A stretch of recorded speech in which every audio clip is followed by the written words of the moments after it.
بلوچستان کے شہر تربت میں میونسپل کارپوریشن کا بجٹ اجلاس زیر صدارت ڈپٹی میئر اسپیکر نثار احمد ملنگ منعقد ہوا۔ اجلاس میں میونسپل کارپوریشن تربت کے میئر بلک شیر قاضی نے مالی سال 2024 اور 25 کا ترقیاتی بجٹ پیش کیا، جس کا کل حجم 16 کروڑ روپے ہے۔ اجلاس نے اتفاق رائے سے ترقیاتی بجٹ کی منظوری دے دی۔ اجلاس میں سابقہ کارروائی کی توثیق کی گئی۔ اجلاس میں میونسپل کارپوریشن کے چیف آفیسر شعیب ناصر کے علاوہ کونسلران حاجی محمد اسلم بلوچ، نصیر احمد بگی، طارق بابول، اسفندیار بی زنجو، اعجاز جوسکی، سراج شیر جوسکی، خان محمد جان، خلیل نصیر، کیپٹن چاکر، نصیر اسماعیل، سجاد رحمت،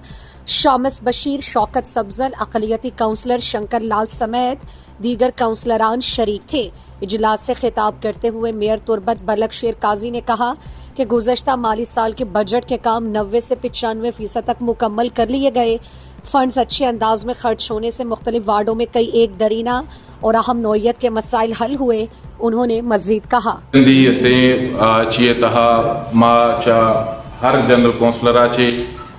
20 لک کلدارے یک واڑی تجاویزی انشاءاللہ زورا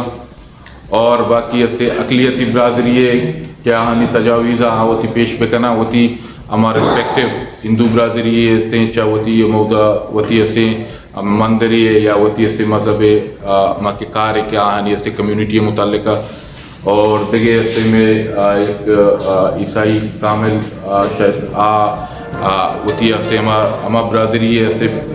کمیونٹی بہتری ہے وہ ہوتی تجاویز تانتے آئیے گا کوشش کرنا میں ایکوموڈیٹ پہ کرنا۔ باقی میں کسان اور مزدور کے کونسلر آہنی تجاویز ہم ایکوموڈیٹ کرنا آہنی سرائیں کے تجاویز آپ یک مخصوصی وارڈی واسطہ کنتے یا میونسپل کارپوریشن حدود کجام بھی جگہ اگا ہوتی فنڈا مطلب تجاویز ذات کا پنجاب سے وارڈا کجام بھی جگہ یا ایون بازار تا ہم آئیرا کت کنتے